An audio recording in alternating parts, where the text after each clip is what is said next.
इस तरह तो मैं समुद्र के किनारे खड़ा सारी जिंदगी सोचता रह जाऊंगा। बेटा रोहन, ज्यादा सोच मत, चुपचाप से आंखें बंद करके कूद जा, जो होगा देखा जाएगा। ऐसा बोलकर 20-22 साल की उम्र का वह नौजवान लड़का समुद्र में कूद जाता है। रह रहकर समुद्र में तेज लहरें उठ रही थीं। थोड़ी दूर पर उसे एक ढाबा दिखाई देता है।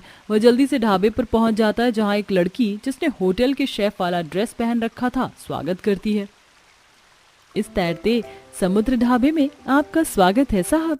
अरे मर गया। अरे समुद्र का पानी इतना ठंडा था। अरे मेरी तो कुल्फी जम गई। प्लीज प्लीज तौलिया मिलेगा क्या? जी बिल्कुल, ये लीजिए। जान बची तो लाखों पाए। आप जल्दी से बस सारा खाना मेरी टेबल पर ले आइए। आखिर इस तैरते समुद्र वाले ढाबे का खाना खाने के लिए ही मैं तो अपनी जान जोखिम में डालकर आया हूँ। ये लीजिए सर, आपका ऑर्डर। फिर पांचों ढाबे में दूर दूर से आए लोगों की भीड़ देखकर बात करती हैं। मुझे तो कभी कभी अपने समुद्र पर तैरते ढाबे की तरक्की देखकर ऐसा लगता है जैसे मैं खुली आंखों में कोई सपना देख रही हूँ। तुमने सही कहा नैन्सी, वरना उस गम भरे दिन को याद करके दिल भर आता है। पर किसी ने ठीक ही कहा, जो भी होता है अच्छे के लिए होता है। ये सुनकर आपको थोड़ा ताज्जुब लगा होगा कि भला तैरते समुद्र के ऊपर कोई ढाबा कैसे चला सकता है। आखिर इन ननद भाभी की ऐसी क्या मजबूरी रही होगी जो ये समुद्र पर तैरता ढाबा चला रही हैं। और ऐसा भी ढाबे के खाने में क्या स्वाद है जो लोग अपनी जान को जोखिम में डालकर तैरते हुए ढाबे तक का सफर तय करके आ रहे हैं। तो चलिए देखते हैं।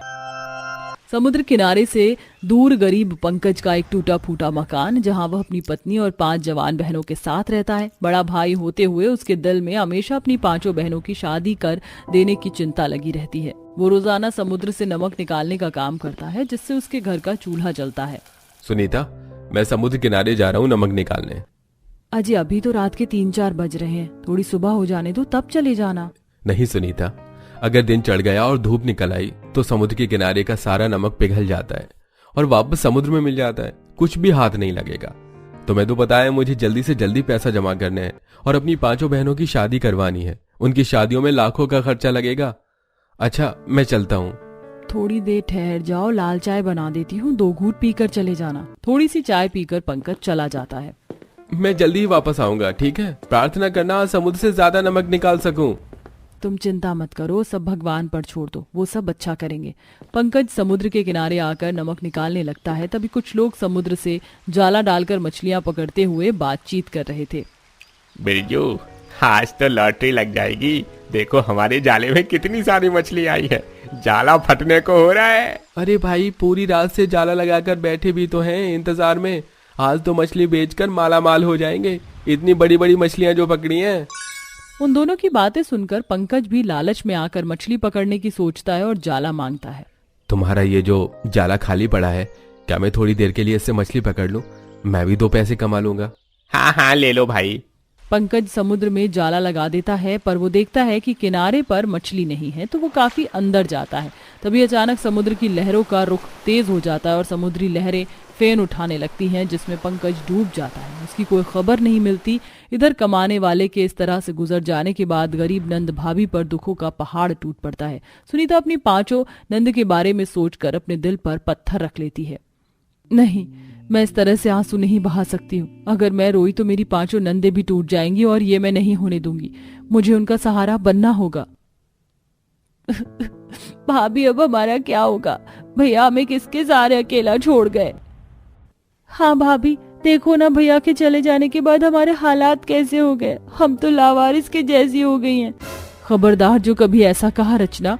अरे अब मुझको तुम 5 के लिए ही तो जीना है। हम सब मिलकर मेहनत करेंगे और अपना पेट भरेंगी। सुनीता के साथ साथ उसकी 5 नंद मछली पकड़ने के लिए समुद्र में आती हैं, लेकिन उनके हाथ कुछ भी नहीं लगता। सबके चेहरे पर भूख की हताशा है। भाभी, मछलियां पकड़ना हम लोगों के बस की बात नहीं है। हम लोग मिलकर अपना ढाबा तो खोल सकते हैं।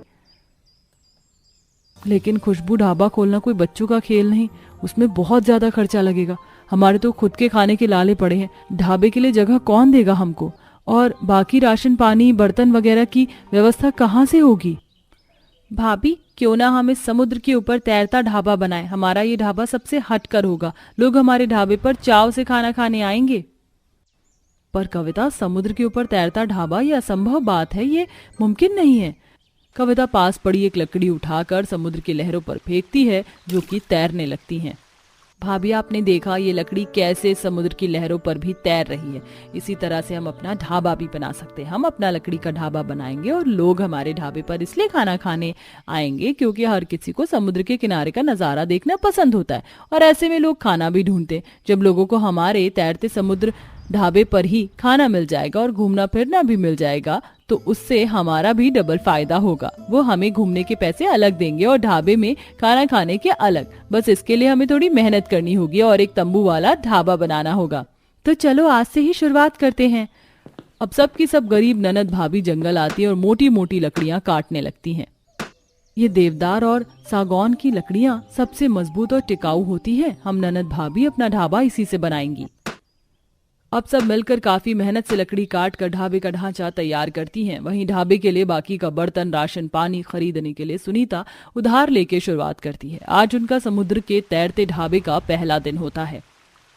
भगवान जी, हम गरीब नंद भाभी ने अपने तैरते समुद्री ढाबे की शुरुआत तो कर दी है, लेकिन आपको अपना केवनहार बनाती हैं।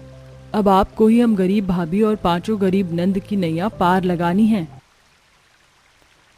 शुरुआत के कुछ दिन तो उनके समुद्र पर तैरते ढाबे में लोग नहीं आते, लेकिन जैसे जैसे मौसम बदलता है समुद्र किनारे घूमने फिरने आने वाले लोग उनके तैरते ढाबे पर डिनर करने बड़े शौक से आते हैं। उनसे आरोही और दीप नाम का एक कपल भी आता है। Good evening sir and ma'am, हमारे तैरते समुद्र ढाबे पर आपका स्वागत है। प्लीज आइए।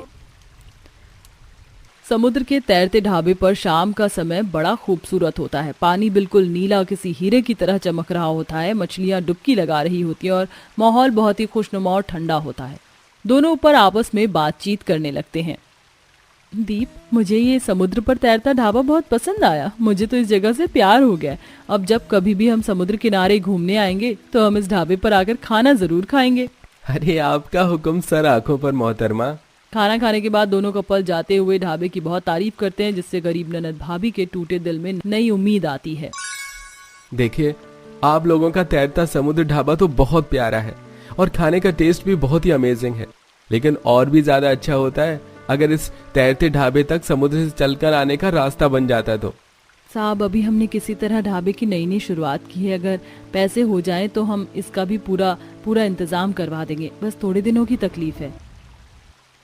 इसी तरह से गरीब नंद भाभी का समुद्र के ऊपर तैरता ढाबा वहां घूमने फिरने आने वाले लोगों को आकर्षित करने लगता है और चल पड़ता है। हालांकि लोगों को वहां से ढाबे तक आने के लिए तैयारी करके आना पड़ता है, लेकिन लोग वहां पर बैठकर खाना खाने और वहां का खूबसूरत नज़ारा देखने के लिए तैरते हुए समुद्र से ढाबे तक आया करते थे।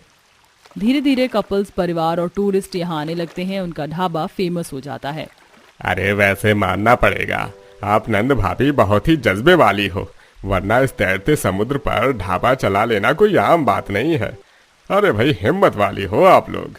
शुक्रिया साहब, मगर जब दुख तकलीफ आती है ना तो डर कोसों दूर भाग जाता है और पेट भरने के लिए इंसान को हर जोखिम उठाना पड़ता है। ऐसा बोलते हुए गरीब भाभी की आंखों में आंसू भर आते हैं। इसी प्रकार ढाबा बहुत मशहूर हो जाता है और धीरे धीरे गरीब नंद भाभियां संघर्ष से सफलता का मुकाम हासिल करने लगती हैं। और आज उनके ढाबे पर खाना खाने वालों की अच्छी खासी भीड़ लगी हुई थी, जिसे देखकर उनके दिल में खुशी है। पांचों ननद की आंखों में खुशी के आंसू हैं।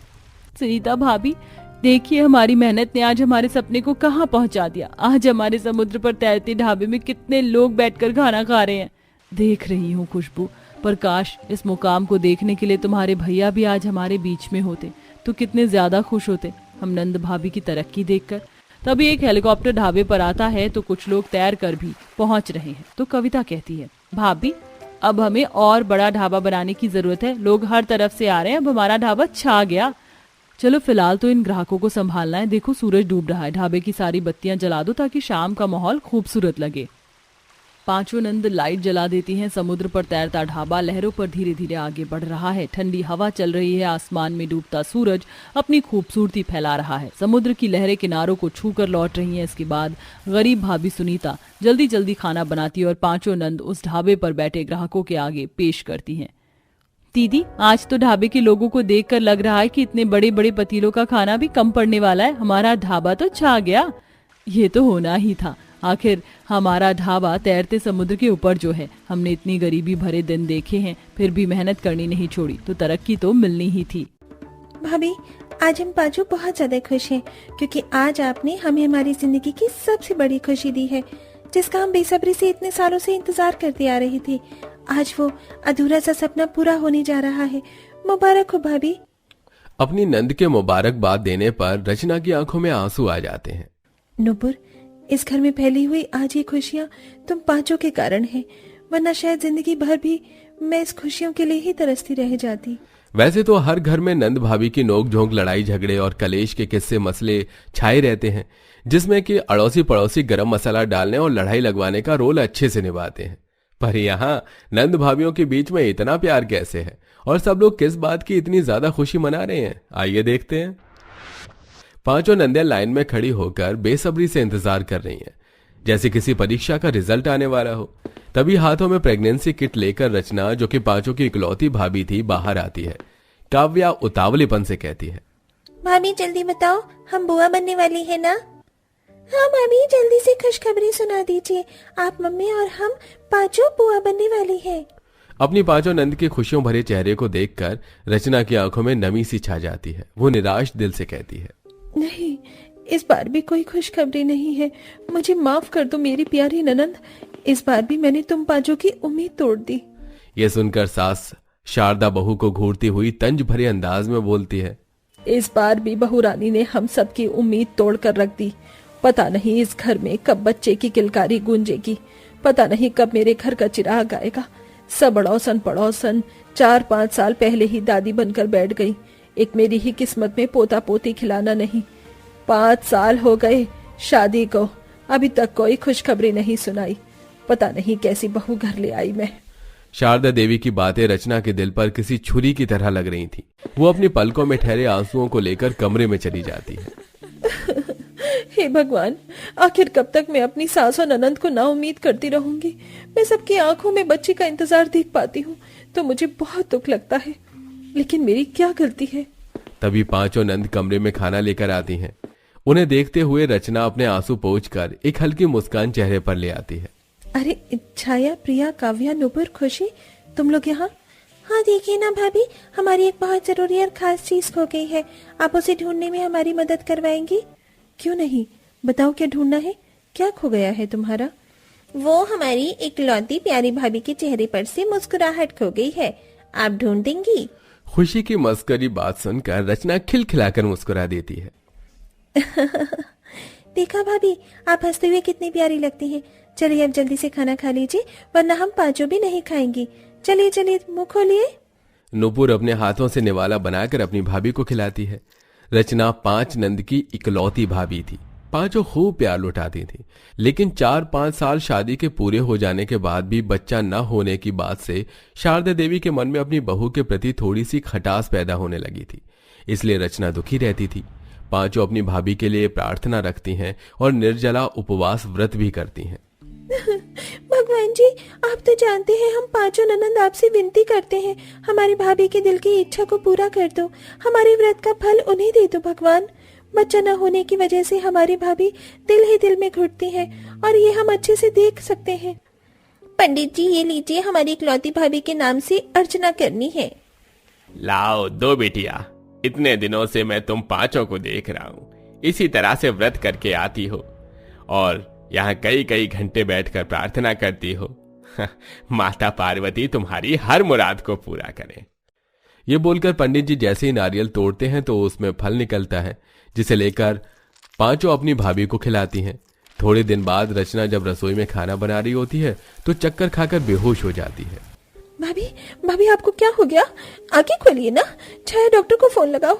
डॉक्टर रचना का चेकअप करके बताते हैं। क्या बात है डॉक्टर साहब, एक छोटी सी जांच पड़ताल करने में इतना टाइम क्यों लग रहा है? सब ठीक है ना? बधाई हो माता जी, जल्दी से लड्डू खिला दीजिएगा, थोड़े दिनों में आप पोता खिलाएंगी। आपकी बहू मां बनने वाली है। ये खबर सुनकर पांचों नंदे खुशी से झूम उठती हैं। खुशी के आंसू उनकी आंखों में बह रहे थे। क्या सचमुच हम पांचों बुआ बनने वाली है? हमारी इकलौती भाभी प्रेग्नेंट है। मुबारक हो उमंग भैया, तुम पापा बनने वाले हो। तुम सबको बहुत बहुत मुबारक हो बच्चे की बुआ। जब रचना को अपनी प्रेगनेंसी के बारे में पता चलता है तो खुशी की कोई हद नहीं थी। वो अपनी खुशी लफ्जों में बयां नहीं कर पाती। क्या सच में मैं माँ? हाँ हमारी प्यारी इकलौती भाभी, आप माँ बनने वाली है।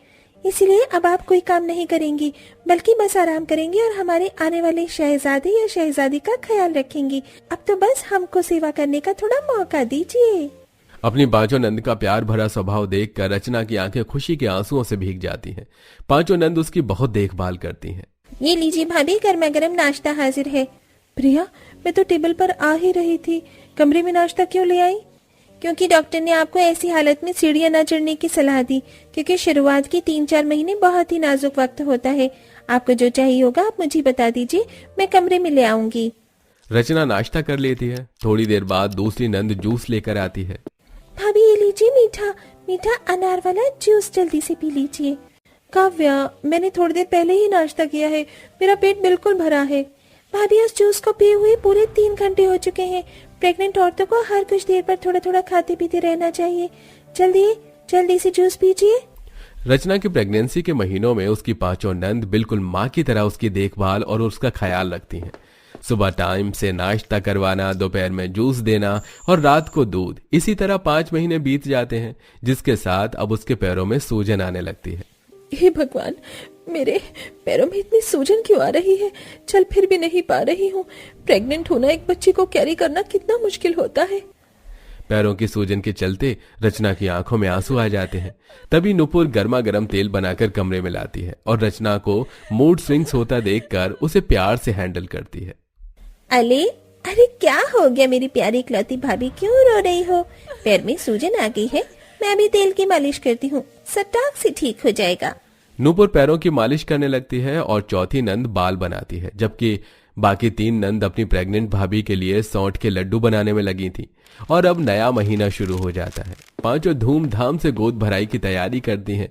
कोई तोहफे में देने के लिए अपने हाथों से स्वेटर बनाती है, तो कोई बहुत सारे खिलौने खरीद कर ले आती है और कोई नंद चांदी का चम्मच बनवाती है। सारी दीवारें पर अच्छे से गुब्बारे लगा दो, हमारी प्यारी इकलौती भाभी की गोद भराई है, सब कुछ अच्छे से होना चाहिए, सब कुछ एकदम अच्छे से होगा। उमंग बेटा, हलवाई वालों को सुबह आने को बोल दिया है ना, क्योंकि 100 से 150 लोगों का खाना है। सुबह से बनना शुरू करेंगे, तब जाकर गोद भराई की दावत शाम तक पूरी हो पाएगी। हाँ जी माँ, मैंने बोल दिया, हलवाई टाइम से आ जाएंगे। और अंत में धूमधाम के साथ गोद भराई का दिन आता है। घर के हर एक कोने में खुशियां ही खुशियां फैली हुई होती हैं। ये लो भाभी, अपने हाथों से ये स्वेटर आपके आने वाले अब पहले बच्चे के लिए बना है। धन्यवाद नुपुर, मेरा आने वाला बच्चा बहुत खुश नसीब है, तो उसे 5 प्यार करने वाली बुआ मिलेंगी। हम बाजू तो उसे पूरा दिन गोद में खिलाएंगे भाभी, मैं तो उसे अपने पलकों पर बिठा के रखूंगी। हाँ। इतने में रचना को डिलीवरी का दर्द शुरू हो जाता है। सब उसे अस्पताल ले जाते हैं, जहां वो एक सुंदर से बेटे को जन्म देती है। बधाई हो, बेटा हुआ है। फाइनली हम बाजू बुआ बन गई। खुश होकर पांचों हॉस्पिटल में ही नाचने लगती हैं। दिखता न दिखता न दिखता न दिखता न दिखता न दिखता न, भाभी तुम खुशियों का खजाना, दिखता न दिखता न दिखता न। पांचों दौड़कर कमरे में आती हैं और बच्चे को देखकर खुश होते हुए बात करती हैं। भाभी ये तो बिल्कुल आप पर गया है, इसके नाक होठ आंखें सब आपकी तरह है। चलो अब हमारी बारी है गोद में लेने की, आ जाओ मेरा गोलू गोलू मोलू अच्छा भतीजा। पांचों नंद घर लौटकर पूरे घर की सजावट करती हैं। रचना अस्पताल से बच्चे को लेकर जब लौटती है तो काव्या, प्रिया, नुपुर, खुशी और छाया बेसब्री से दरवाजे पर फूल बिछाई खड़ी उसका इंतजार कर रही हैं। जैसी रचना घर में कदम रखती है, पांचों नंद खूब सारा फूल बरसाती हैं। आइए हमारी प्यारी भाभी, आपका और हमारे मुन्ने राजा का हम पांचों बुआ मिलकर स्वागत करती हैं। पहले तो मैं तुम पांचों का दिल से बहुत बहुत शुक्रिया करना चाहती हूँ कि तुमने मेरे इस 9 महीने के सफर में बहुत ही खूबसूरती से मेरी देखभाल की, मेरा इतना ख्याल रखा। मैं बहुत खुश नसीब हूँ जो मेरे पास तुम जैसी 5 ननंद है और मेरे बच्चे के पास इतना प्यार करने वाली बुआ। ये लो, संभालो अपनी अमानत। पांचों नंद बच्चे के साथ खेलने लगती हैं और रचना मुस्कुराती है, क्योंकि सबका अरमान पूरा हो चुका है।